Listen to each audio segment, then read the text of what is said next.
Let me start from the far right on the bench before I go to the other part of the studio. We are joined by Kenneth Onyango, Chairman, County Riders Welfare Association. Welcome to the program. Thank you very much. Next to him is Peter Mbaya, Director of Operations, City Inspectorate Department, Nairobi County. Welcome to the program. Thank you.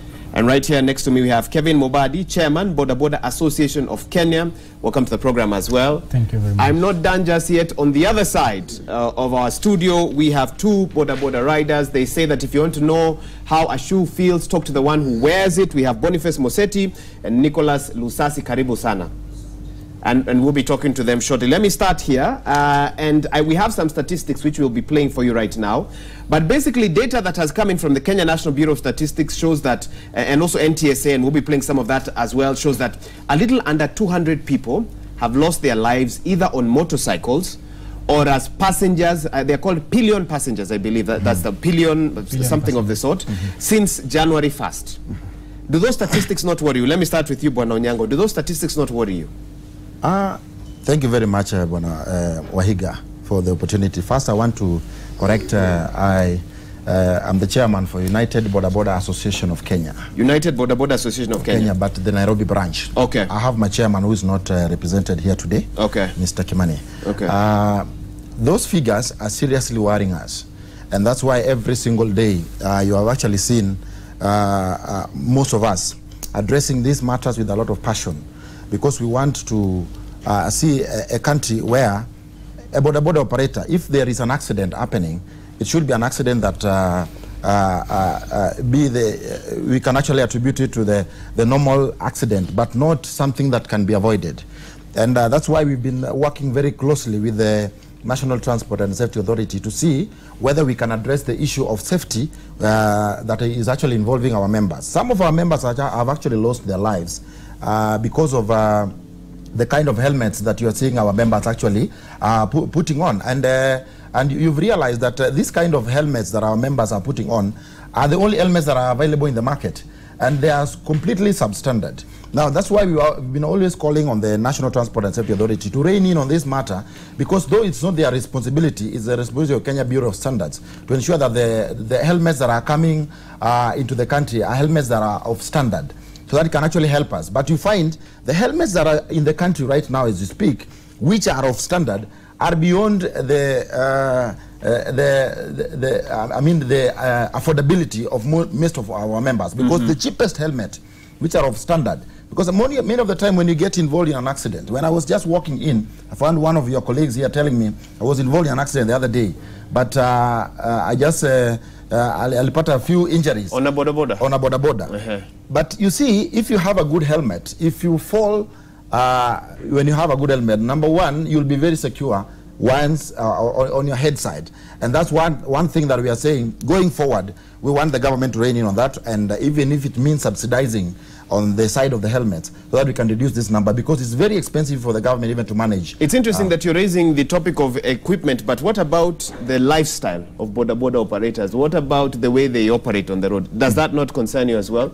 And that's why what we just agreed the other day, we agreed on the matter to do with the regulation, because it is self-regulation that is going to solve this matter. Self-regulation, because our members needs to be registered, because mostly we realize that the regulation that we are talking about is the only one that is going to solve this matter. It is not the government standing from one side and actually talking like this and failing to incorporate the stakeholders in actually solving the problem that we have at hand. Okay, let me bring Bwana Mbaya into this. We know an operation has been going on against Boda Boda operators in Nairobi County. Who ordered this operation? As we are trying to bring back order to Nairobi, we want to control each sector, every sector. Now the Boda Boda was the worst. But it was the worst? Worse than the Matatu sector? Than the Matatu sector. But now, at least, there is a lot of improvement.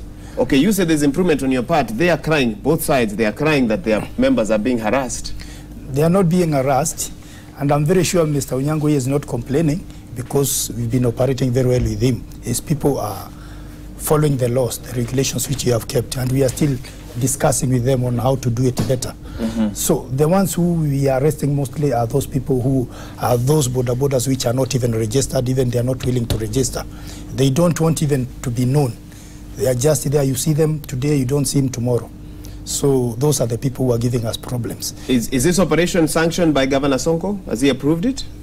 Now, you see, there are laws in the country which we follow. Okay. And you see, once you are doing some work, when you are doing what you are supposed to do, you don't need to get orders from anywhere. Okay. It's up to me to decide on what to do. Because he in the past has promised time. them that he will take care of their interests, and some of them are complaining that they can't access him anymore. Taking care of their interests does not mean that we allow them to go against the law. Okay. Okay. Yeah. So what are the long-term, before I come to you, Kevin, what are the long-term solutions for borders? Because, first of all, you know, how many bikes have you impounded so far? Can you give us those numbers? So far we impounded 183 bikes, motorbikes. 183. Right now, if we were to check your stores, 183 motorbikes have been but impounded. you see, we don't impound them and keep them for forever. We impound them, they are charged some fee. Okay. So up to now, we have 183 motorbikes. They have paid 1.16 million. 1.16 million in fines? In fines. Okay. Kevin, you come in. Do those numbers make sense to you?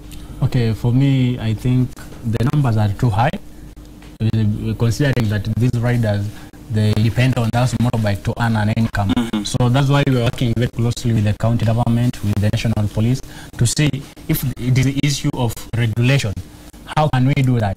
And we have stepped in a notch higher. We have started our registration.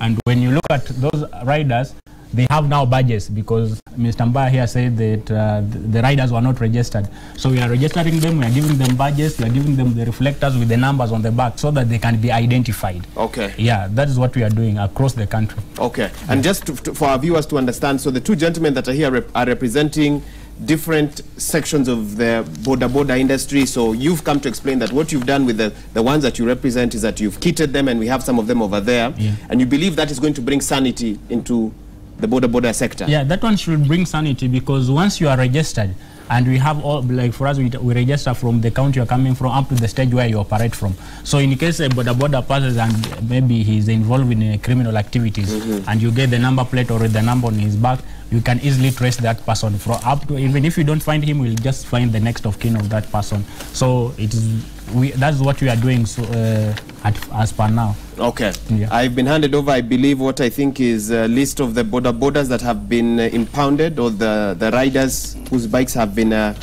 taken from them. I believe that's what we have here. Yes, inclusive Matatu inclusive Matatus as well. Yeah. Is this sustainable? Are you going to be doing this every month? Yes. For the next 4.5 years? Yes, we'll sustain this one. Ours is to make that the law is followed and everything is done according to the law. Okay. So it will sustain it. Ken doesn't look happy with that. One thing that Wahiga wanted to point out, you see, it is in the manifesto of our governor, and we thank him very much, because the other day we were chanting in the demonstrations that we want to talk to our governor concerning the issue of our members. And in his manifesto, he's also talking about creation of employment for our youth. And we got actually an opportunity to talk to the county secretary the other day, where he formed a team that we can actually sit in that team, so that we can address issue of not only regulation, but also issue of area of operation for our members. Because you see, within the county, they're saying they don't want borders within the CBD. And we are not against always chest thumping and fighting with the county government. Our idea is the areas where they can actually set aside for the purpose of our members doing their business without harassment is what we want. Because you see, when you look at the fines and the charges that our members have actually been charged, as bypass over 1 million plus. And for our members, some of them are actually found into this, not because all of them are breaking the law. Some of them have been found just parking within the CBD. And that one already is a big problem, because the county has also set aside areas of operation. But there is already a task force that has been formed with the county government and with the intervention of our governor, so that we can actually sit down in that task force and agree or even disagree on the areas where we need to operate. Because ours, I told you the other day, that border is a sector that is interdependent with the other sectors. Like Matatu, if they drop 50 passengers here, from there, a border operator will pick a passenger and drop to the next destination. So it is interdependent. And there is something Kevin has just talked about, the issue of our members actually being known.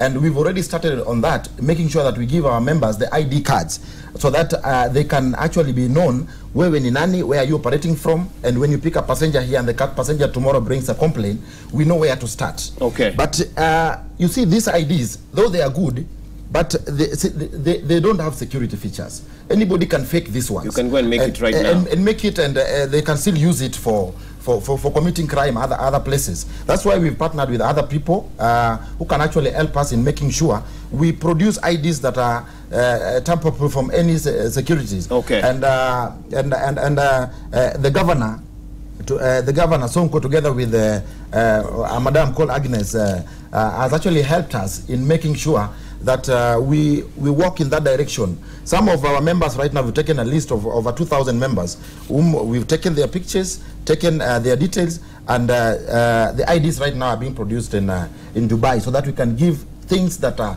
tamper-proof, security-proof. Who is funding that? We are working very closely with the county government together with Madam Agnes Kagure, okay, who is actually helping us to pay for that, because I'm sure that's not cheap. It is not cheap. Wanamba, I'd hoped I wouldn't get into this, but it seems now I have no choice but to do so. And we're focusing really a lot on Nairobi, and yet there's a lot happening around the country as well. So, but Nairobi, of course, I'm pretty sure in terms of statistics has the highest number of Boda Boda riders, just in terms of transport and moving people around this county. So which body is your county dealing with? On one hand, you have Bwana Onyango there. He represents United Boda Boda Association of Kenya, Nairobi. We have a gentleman here, Kevin Mubadi. He represents, so he's the chairperson of Boda Boda Association of Kenya. Each of them have different strategies. You can see that clearly. Is that not going to aid in the confusion? Because when a rider stops you and one tells you, Mimi Nikona United, another one tells you, I'm with Boda Boda Association, who are you dealing with as a county in Nairobi? Right now we are dealing with Mr. Onyango came to office first. We discussed a lot, and we've been meeting very many times with him. And he has also given us the sample of the cards they would want to use, okay, and the way they are going to identify their riders. He also came to our office. We saw his regulations, which he has set for his members, are also very good. They are fitting, except that we told them to go and they sit down with Onyango. Maybe they come up together. If it's either they register one body, or if they'll do their own, each and everybody, then we should have this one system of operation, because if one is printing in Dubai and another one is printing in another country, then we are going to have some confusion. So what we did, we have received all his documents. We have everything of his has been brought to our office. We are in agreement, and we are meeting regularly. What are you in agreement about? That within the next couple of months, what can Nairobians expect, depending on how this plays out? What sort of Boda Boda system can Nairobians expect? We're expecting an organized Boda Boda system, a very organized Boda Boda system, whereby you can identify people easily who commits accidents or crime, any other crime. Just by checking with the license plate? From the license plate, we can follow you and know who you are. Okay. Yes. Okay, briefly, a comment from the two of you before I bring in the two riders. Briefly, please, go ahead. Waiga, on the part that Mr. Mbaya is actually talking about, we've already created a system that is now working systematically. Very soon, you'll actually see maybe the governor doing the launch of that system, where all Boda Boda operators will be within the same system. You can actually, from the comfort of your mobile phone, if somebody commits a crime somewhere and the number plates. Or you see a Boda Boda, you know, on Friday I saw a Boda Boda with 4 people. Yes. A schoolgirl, yes, the driver, another schoolgirl, and a passenger. Yeah. In Hurlingham. Yes. I could not believe it. Yeah. And no one had a helmet, yes, nothing. Those are the kind of people we want to rein in and make sure.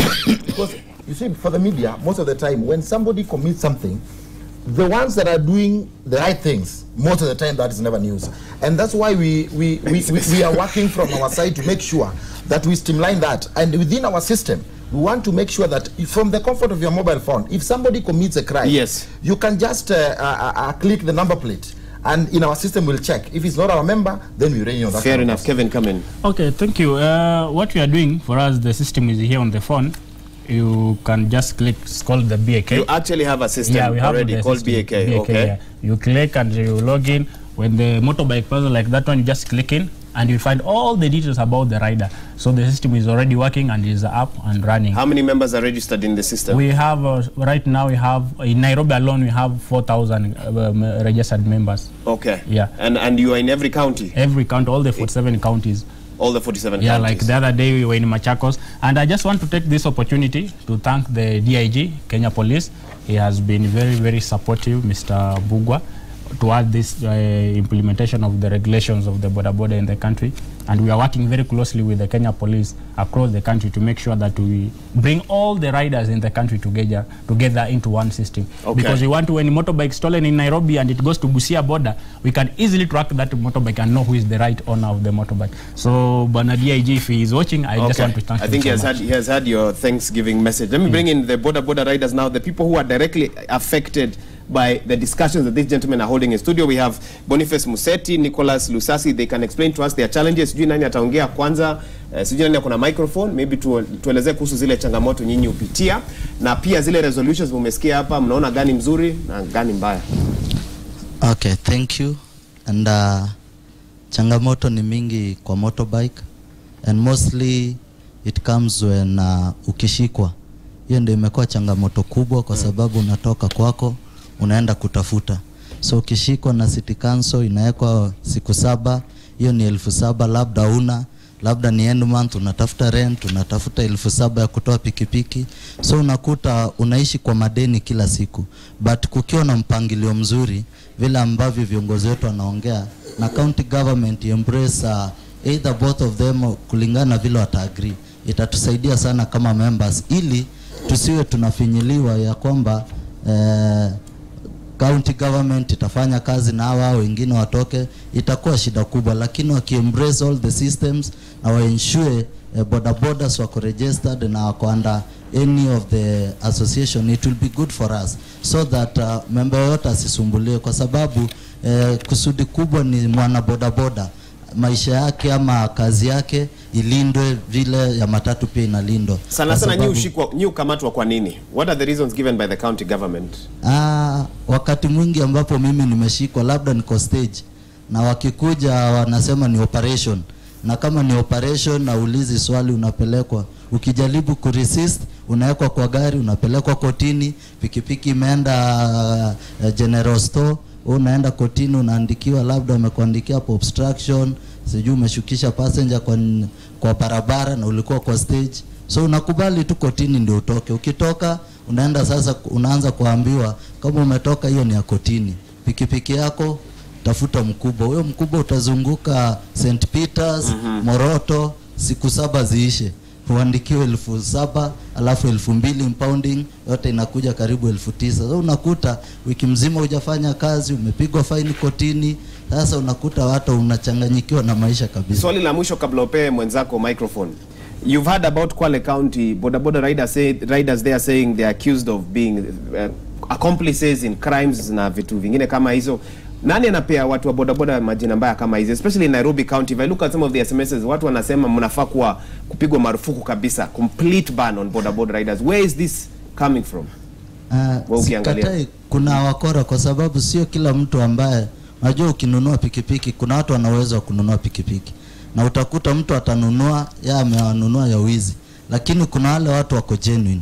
So unakuta kuna wale ndio wabaya, kuna hizo elements haziwezi kosa, na ndio maana tunasema tukiwa na system tutajua wale waizi ambao wanaibanga na pikipiki. Okay. Na hata sisi wenyewe kwa stages au hizo wa kuibia wa mama na nini huwa tunawashika tunapeana kwa polisi. Kwa hivyo hatukwangi ati sisi ni wakora. Kuna wale ndio wakora na sio wengi, na tukipewa support na government na county government tutawasaidia hata kwa wizi na itaisha.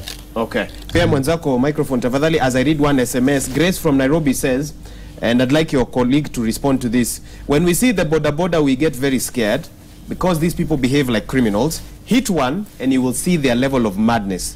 They treat your car like a mkokoteni and their motorbike like a jet, asking for big money even when they are wrong.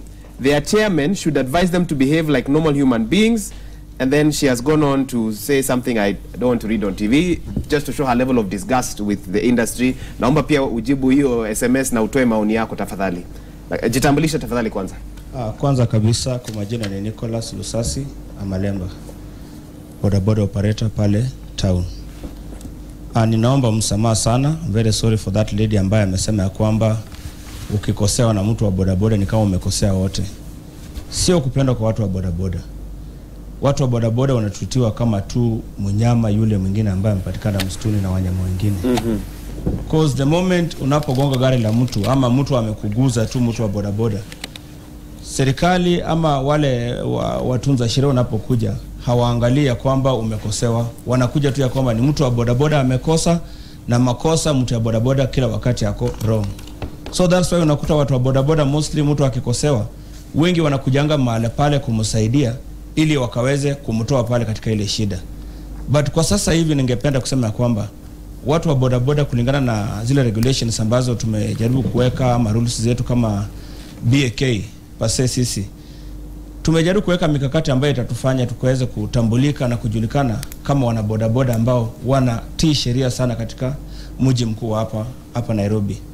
Mnadhani kama bodaboda riders and I'm trying to look for the way to pronounce this, self-regulation inawezekana in that you can look at your members and you say that these members are bad and we can remove them, because it's very hard for that to happen. Sana sana if they are your friends or something like that. Is self-regulation possible that nyinyi kama bodaboda riders mnaweza angalia mseme hawa ni wabaya wafungwe, for example, or you can testify against your colleagues? Can you do that, Nicholas? Kuna uwezekano, manake mimi hata saizi ninapoongea na wewe ukiangalia tag yangu ni security katika BAK. Kazi yangu ni kuangalia kama kuna mtu yeyote ambaye anapatikana kuna shida na tumeona kuna makosa mahali. Tuna work closely na Kenya Police, Central Police, Kamkunje Police Station, Parliament Police Station. In case kama kuna mtu yote ambaye anaweza kuwa amekosewa na tumesikia ripoti ile iko mahali pale, tunaenda tunafuatilia na tunachukua yule mtu ambaye amekosa, tunampeleka katika kituo cha polisi na anakuwa charged according to the law. Shida tu ambayo tuko nayo ni kwamba watu wengi wanaona ya kwamba tunapoongea kama wana bodaboda hatusemi ukweli. Lakini ukweli ni kwamba kuna sanity katika sekta hii ya bodaboda, mostly katika mji mkuu wa nchi yetu ya Kenya. Hatuna ile ujanja na kuonekana kwamba hatufanyi chochote. Hata ukiuliza wale ambao wanatuma SMS hizo watakuambia kwamba at least wameanza kuona tofauti. Hata vita vyetu na hawa wenzetu ambao ni kanjo saizi at least vimepungua kwa sababu wanaona kuna ule usawa na kufanya kazi katika njia inafaa. Isipokuwa tu zile ambazo changamoto ambazo zitokea katika kila sekta ambazo tunazikubali, lakini in due time tutakuwa tumemalizana hizi shida. Okay, very optimistic there. That's Nicholas Lusasi and also Boniface Museti. Let me get reaction now from my panelists here. And before I get the reaction, let me read another SMS. You don't give us your name, but you say, I am a victim as well. Some guy took me to Ngara. I asked him to wait outside. I picked some documents and reminded him I had paid him. I left him with some of my things. Akiningoja, it's unfortunate he went away with all of my possessions. Let me start with you, Kevin, your reaction. Okay. I want first of all to comment on the first...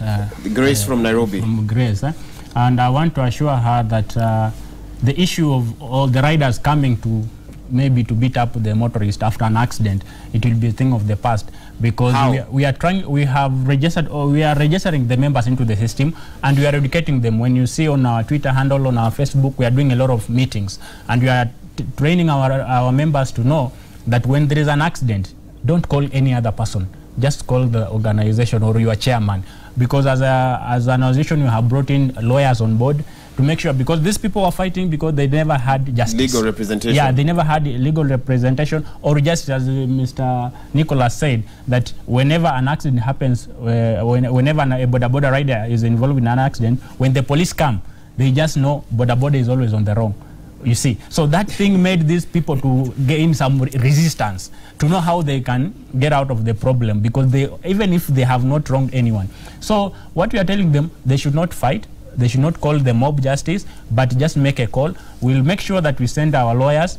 We'll make sure that we follow up with the cases to make sure these people get justice that they are looking for. So justice was the main thing that was between the riders and the fighting with the other motorists. But now with that, we are bringing it on board. Okay, before I get a reaction from Baya, Ken, you can also respond. There is one thing, Maura, that I also want to advise the members of the public. Anybody who happens to use a motorcycle, or anybody who is riding motorcycle on the roads, as we are speaking right now, is not necessarily a boda operator. There are people who are smart, and they are just people who are using motorcycle to steal from members of the public. Now, if you pick anybody from, you pick a a motorcycle from anywhere, you're not seeing him in a company of other riders, and then you entrust this person with maybe your belonging, something very important, and you are meeting for the first time, surely you can't blame it on us. And that's why we are saying we are trying to regulate this industry, and it's not going to be possible. We cannot win this war of lack of sanity in the sector if the members of the public are not going to support us. Now, if you are telling you we are looking for areas where our border operators are going to be placed so that it being known, these are areas of operation. Now, for you to pick up a motorcycle, go to a place where it is registered with the county, pick a motorcycle from there. Does the county have registered designated stages? And that is before it comes in. That is what we are right now talking on the task force, which is supposed maybe to start sitting maybe this week or next week. So that we designate a task force for Nairobi or for the country.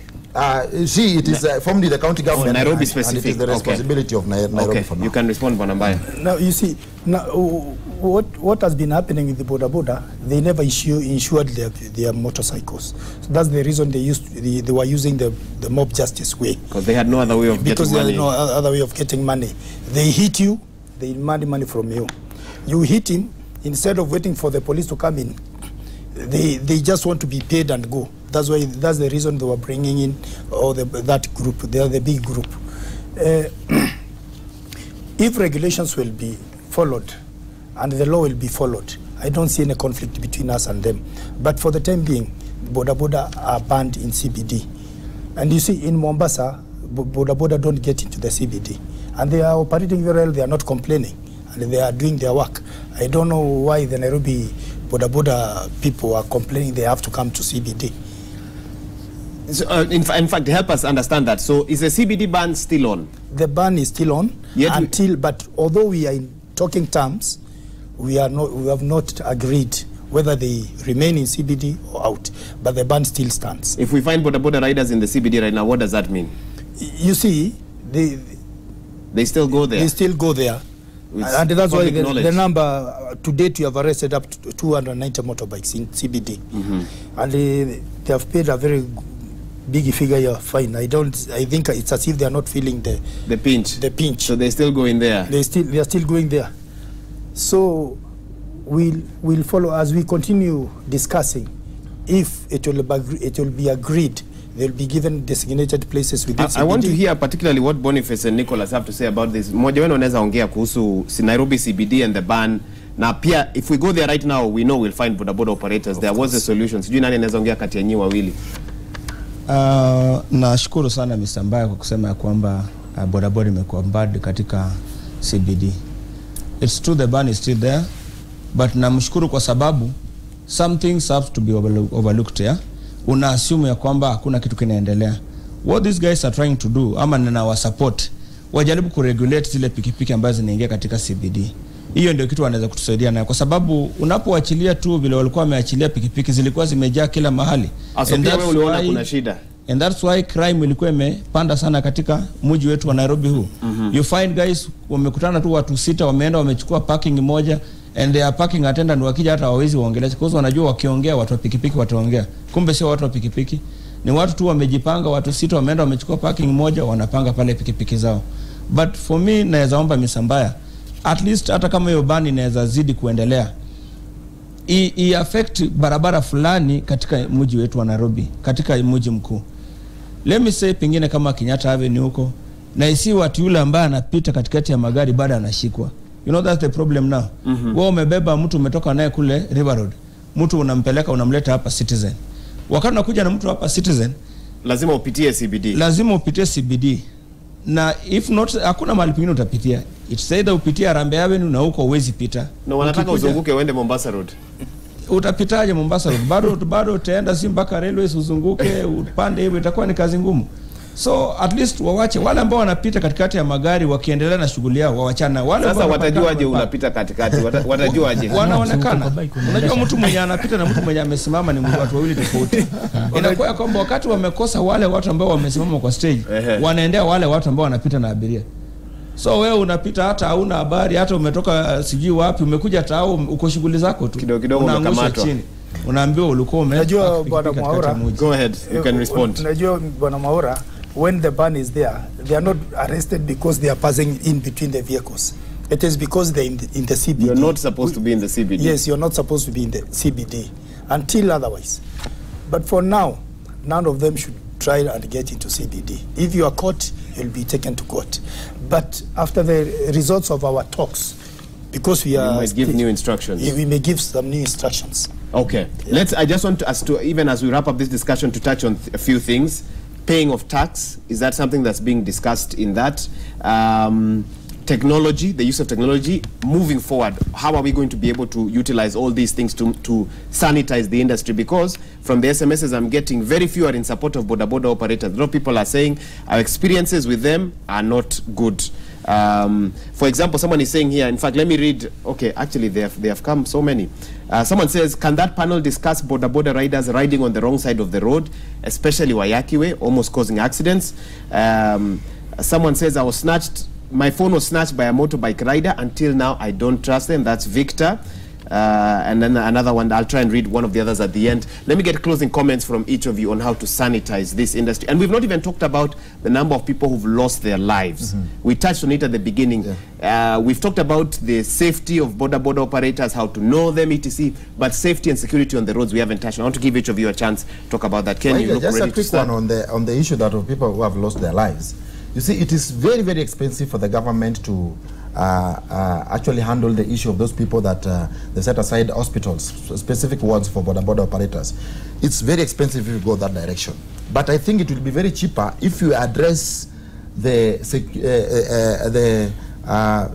safety first. Because if you address the safety, then we are going to limit the number of those people that are hospitalized every day because of accidents. And the number of those people losing their lives through the issue of accident involving Boda Boda operators is actually going to come down. Now, let's talk about the issue of regulation, which you have just pointed out a few SMSs over there. The issue of regulation, if we want this sector to have sanity, the members of the public should know that we are not just here to defend Boda Boda operators. We are here also to point out on the issues that are very evident out there. This issue of Boda Boda operators going on wrong side, going on pavements and all that, it is the issue that is there. It is the truth. These members of the public are speaking the truth. That's why we are saying the regulation, we want to make sure kwamba from our very own point where we are seated, we want to make sure that the regulation becomes a reality. And the issue of saying that some of them are our friends, we can't regulate them. Go to a few stages in town, like in Ronald Ngala, there's one member that was completely suspended and in fact expelled from that stage.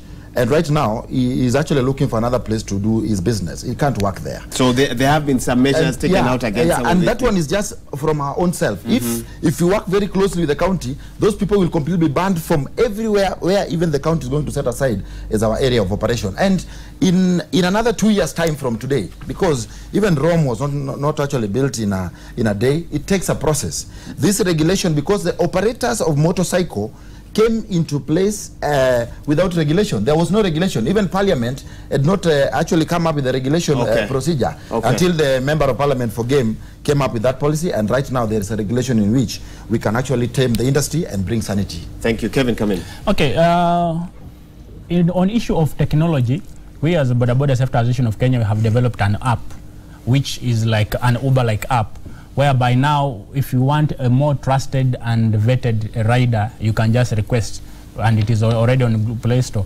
So we are embracing the technology way, even if now people in the county will agree that maybe few riders must be in town and others out, but now you'll still have the opportunity because there is that app.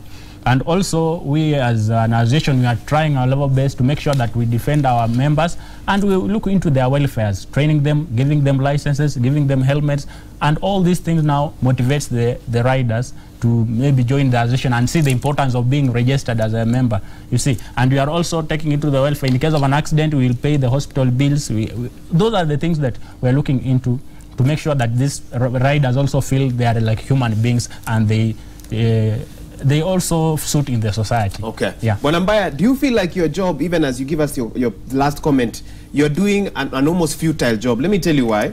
With the scrapping of the 10,000 shilling excise duty per unit in September 2016, for every few Boda Bodas you keep out of town, there are people buying Boda Bodas right now who don't care about your directive because they haven't tasted arrest or being impounded. They are ready to go into town because they know in town that's where demand is. There are few boda bodas allowed inside, so if a boda boda gets into town, the rider will get business. Do you think that we should put on hold we should relook at this excise duty? Should we make it harder for people to get boda bodas? Because one gets the feeling that right now, I don't know what statistics we have, but we could have over 10,000 boda bodas in Nairobi or 20,000. I almost worry. How will you regulate all that number? You have a small team. There are so many other issues to deal with.